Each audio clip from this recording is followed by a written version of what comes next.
Hello বন্ধুরা, Barasat AC PCB রিপেয়ারে আপনাদের সবাইকে স্বাগত জানাই। তো বন্ধুরা, আজকে আমাদের কাছে এলজি ডবল ডোরের ইনভার্টারের এটা সার্কিট বোর্ড এসছে, যেটাই এই এসটিআরটা খারাপ হয়ে গেছে, পুড়ে গিয়েছিল। তোমার এই এসটিআরটা কিন্তু আমাদের এখানে পুরো পুড়ে গিয়েছিল, আমি ওটা তুলে ফেলেছি। তো এই এখন ডেড অবস্থায় আছে। তো এই সার্কিট বোর্ডটা আমরা কিভাবে রিপেয়ার করব, স্টেপ বাই স্টেপ আমরা দেখব। তো সার্কিট বোর্ডে আমরা এই 524 মডিউলটাকে লাগাবো। তো 524 মডিউলটা লাগানোর আগে সার্কিটে কিছু টেস্টিং আছে। যেমন ধরুন, মনে করুন আমাদের এই ক্যাপাসিটারে আমাদের 300 ভোল্ট কিন্তু লাগবে। তো এই মডিউলটা লাগানোর আগে আমাদের এই ক্যাপাসিটারে যে কোনোভাবে 300 ভোল্ট আমাদের নিয়ে আসতে হবে। তো চলুন বন্ধুরা, দেখে নিই স্টেপ বাই স্টেপ আমি কিভাবে সার্কিটটাকে রিপেয়ার করি। তো প্রথমে আমি পাওয়ার কেবিলের ফেজ নিউট্রাল দিয়ে দিলাম। এবার সার্কিটটাকে আমি উল্টে নিলাম। উল্টে নিয়ে এই ক্যাপাসিটারে আমাদের 300 ভোল্ট লাগবে, তো সেটা আমরা একবার চেক করে নিই। মেন প্লাগটিকে বোর্ডে দিয়ে সুইচটিকে অন করে দিলাম। তো বন্ধুরা, চলুন দেখে নিই যে আমাদের এই ক্যাপাসিটারটায় 300 ভোল্ট আসছে কিনা।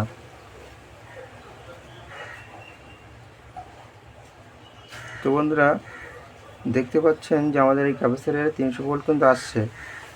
তো আমরা কিন্তু এই মডিউলটা এখন লাগাতে পারবো, 524 মডিউল। তো সুইচটিকে বন্ধ করে প্লাগটিকে খুলে নিলাম। তো 524 মডিউলটাকে, এটা বন্ধুরা 524 মডিউল, এটা 524 মডিউল আছে। তো যেহেতু আমাদের পাওয়ার সাপ্লাই তৈরি হচ্ছিল না, সে কারণে আমাদের এই ক্যাপাসিটারে কিন্তু চার্জ থাকতে পারে। তো 100 ওয়াটের বাল্ব দিয়ে এটাকে একবার ডিসচার্জ করে নেবেন।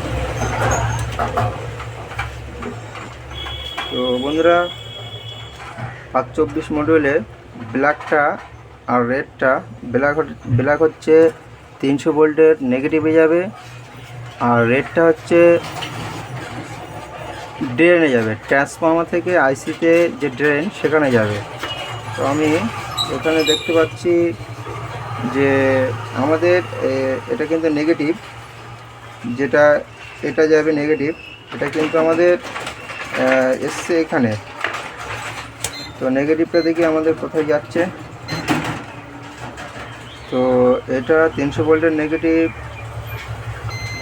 আমার এই পিনেই যাচ্ছে, 300 ভোল্টের নেগেটিভ আমার এখানে যাচ্ছে। চলুন 300 ভোল্টের নেগেটিভ আমরা দিয়ে দিই।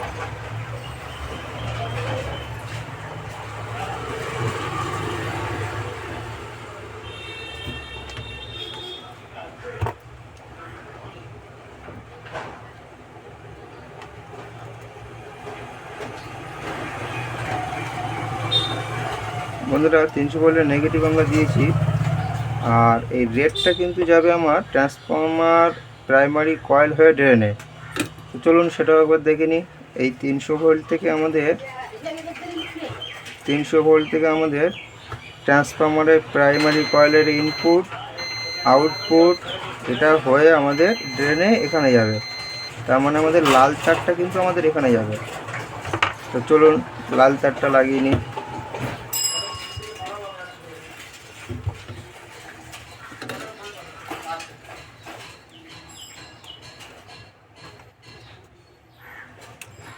তো আমরা লাল তারটাও লাগিয়ে নিয়েছি, বাকি থাকলো ইয়েলো আর ব্লু, এই দুটো তার বাকি থাকলো, ইয়েলো ব্লু। ইয়েলোটা যাবে আমাদের ডায়োডের পজিটিভে। এই যে এটা 12 ভোল্টের ডায়োড, এর পজিটিভ হচ্ছে এটা পজিটিভ। তো 12 ভোল্টের পজিটিভে আমি হলুদ তারটা দিয়ে দিলাম, আর ব্লু তারটা আমাদের 12 ভোল্টের নেগেটিভে যাবে।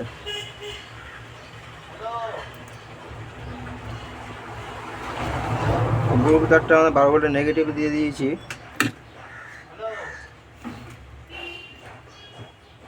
তো বন্ধুরা এটার জন্য আমার শর্ট না হয়, যে কারণে আমি একটু ব্ল্যাক টেপ মেরে দেবো।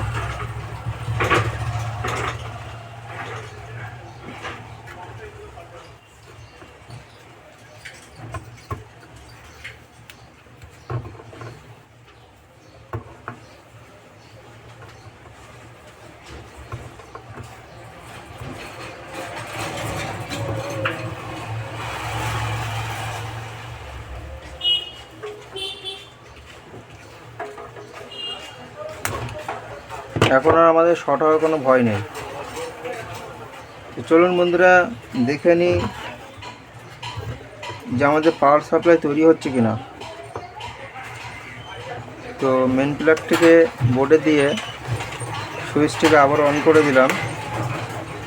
তো আমরা এবার দেখব যে আমাদের পাওয়ার সাপ্লাই তৈরি হচ্ছে কিনা।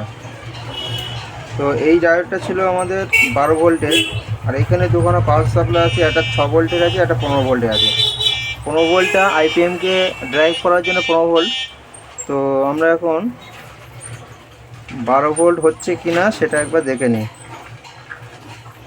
দেখুন বন্ধুরা 12.16, মানে আমাদের 12 ভোল্ট প্রপার 12 ভোল্ট আছে।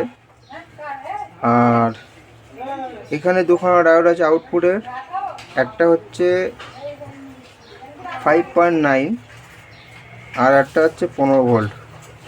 তো 15 পয়েন্ট সামথিং ঠিক আছে, ভোল্টেজ আমাদের ঠিক আছে। তো চলুন বন্ধুরা প্লাগটিকে আবারও খুলে দিলাম। এখন দেখব আমরা কিন্তু টাইমটাকে বাঁচানোর জন্য এখানে এই যে রেজিস্টারগুলো মেরেছি, এটা সেন্সারের রেজিস্টার দেখতে পাচ্ছেন। এটা সেন্সার আছে RTR, এগুলো সব সেন্সার আছে। তো সেন্সার আমি একটা, দুটো, তিনটে, চারটে, আমি চারটে সেন্সার মেরেছি 10K রেজিস্টার দিয়ে। তো আপনারা চাইলে দুটো, তিনটেও মারতে পারেন। তো চলুন বন্ধুরা আমরা দেখে নিই এবার এই সার্কিটটি কম্প্রেসার আউটপুট দিচ্ছে কিনা একবার দেখে নিই।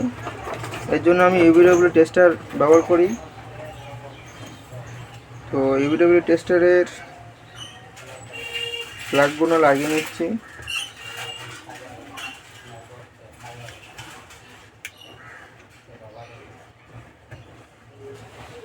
প্লাগগুলো লাগিয়ে নিলাম।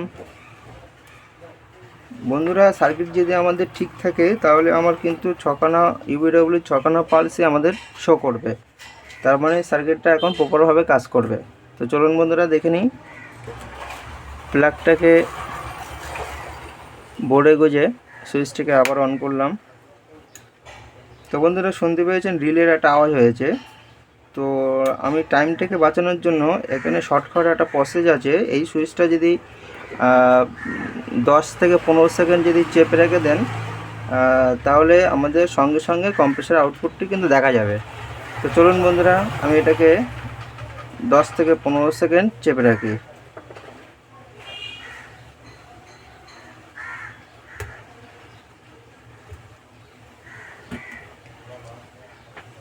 দেখা যাক বন্ধুরা আমাদের আউটপুট আসছে কিনা দেখি।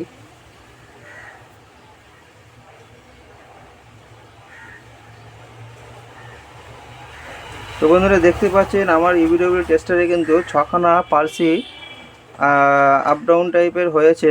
তো এটা বুঝে নিতে হবে যে আমাদের কম্প্রেসারের লাইন কিন্তু বোর্ড থেকে দিয়েছে।